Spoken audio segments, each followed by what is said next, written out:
আসসালামু আলাইকুম। বাংলাদেশ বনাম অস্ট্রেলিয়া ৩ ম্যাচ ওয়ানডে সিরিজের জন্য বাংলাদেশ ১৫ সদস্য স্কোয়াড ঘোষণা করেছে। বাংলাদেশের ১৫ সদস্য স্কোয়াডে যারা আছেন: মেহেদী মিরাজ, তানজিদ হাসান, সাইফ হাসান, সৌম্য সরকার, নুরুল হাসান,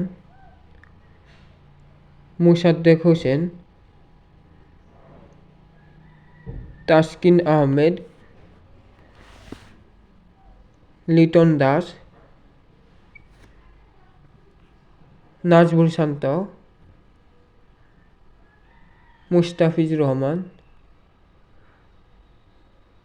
শরীফুল ইসলাম, তানভীর ইসলাম, তাওহিদ হৃদয়, রিশাদ হোসেন এবং নাহিদ রানা।